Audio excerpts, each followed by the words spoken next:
Assalamualaikum warahmatullahi wabarakatuh. Kembali lagi dengan saya Mirza Aulia Fatona, NPM 72021292 dari kelas Perpajakan C, Fakultas Ekonomi dan Bisnis Universitas Wiraraja Madura.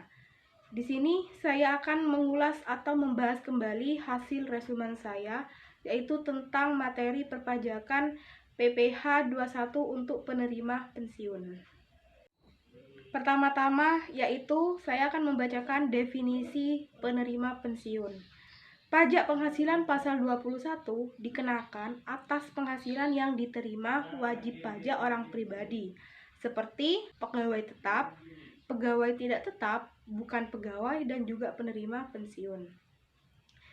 Adapun pengertian penerima pensiun menurut Peraturan Direktorat Jenderal Pajak Nomor 16 PJ 2016 yaitu adalah orang pribadi atau ahli waris yang menerima atau memperoleh imbalan untuk pekerjaan yang dilakukan di masa lalu, termasuk orang pribadi atau ahli waris yang menerima tunjangan di hari tua atau jaminan di hari tua.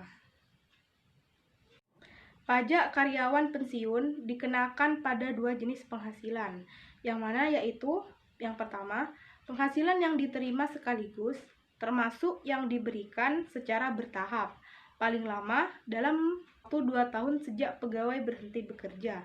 Dan yang kedua, penghasilan yang diterima secara berkala dan teratur sampai penerima pensiun meninggal dunia.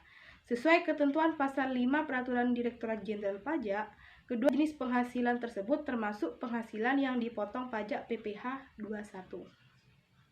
Selanjutnya yaitu penghasilan yang diterima sekaligus. Menurut Peraturan Menteri Keuangan Nomor 16 PMK 3 tahun 2020, penghasilan yang dibayarkan sekaligus kepada penerima pensiun dikenai perhitungan pajak bersifat final. Penghasilan itu meliputi 1. Uang pesangon. Adapun pengertian dari uang pesangon, yang mana yaitu penghasilan yang dibayarkan oleh pemberi kerja, termasuk pengelola dana pesangon tenaga kerja kepada pegawai, dengan nama dan dalam bentuk apapun, sehubungan dengan berakhirnya masa kerja atau terjadi pemutusan hubungan kerja, termasuk uang penghargaan masa kerja dan uang penggantian hak.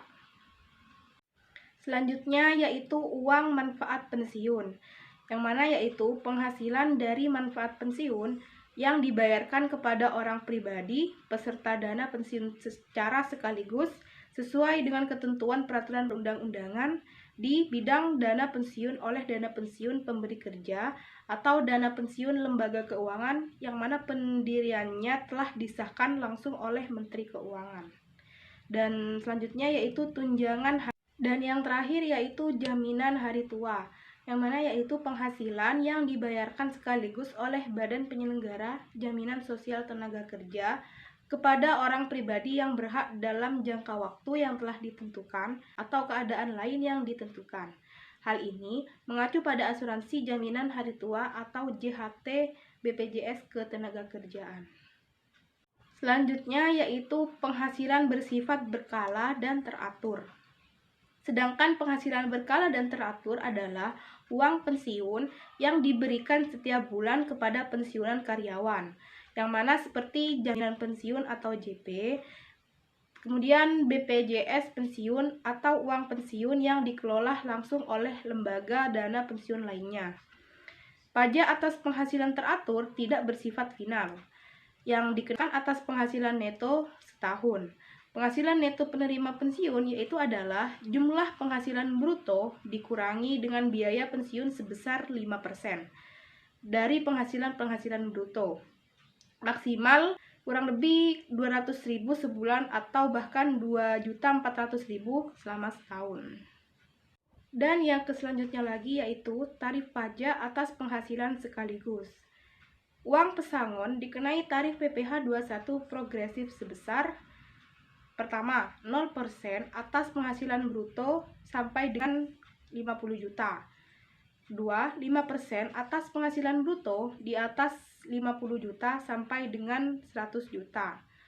Kemudian 3. 15% atas penghasilan bruto di atas 100 juta sampai dengan 500 juta.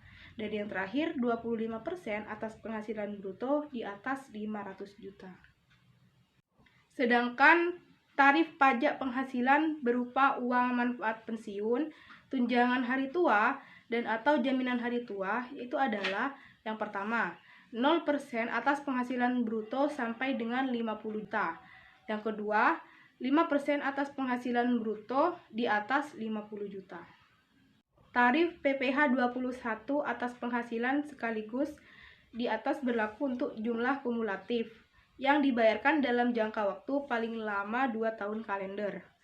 Jika penghasilan tersebut diberikan lebih dari 2 tahun, maka pada tahun ketiga dan tahun-tahun berikutnya berlaku perhitungan pajak bersifat tidak final.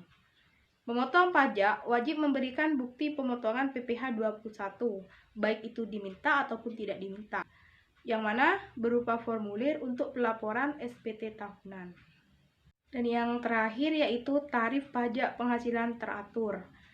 Perhitungan pajak pensiun atau SPT pensiunan atas penghasilan teratur berupa uang pensiun bulanan yang mengikuti tarif pasal 17 ayat 1 huruf A Undang-Undang Pajak Penghasilan, yaitu pertama, 5% untuk penghasilan kena pajak atau PKP sampai dengan 50 juta. Kedua, 15% untuk PKP di atas 50 juta sampai dengan 250 juta. Ketiga, 25% untuk PKP di atas 250 juta sampai dengan 500 juta. Dan yang terakhir 30% untuk PKP lebih dari 500 juta. Formulir 1721A1 yaitu merupakan bukti pemotongan PPh pasal 21 untuk 1 tahun pajak atau selama pegawai tetap bekerja pada pemberi pajak selama tahun pajak. Baik, sekian mungkin hanya itu saja penjelasan yang bisa saya sampaikan. Kurang lebihnya mohon maaf. Wassalamualaikum warahmatullahi wabarakatuh.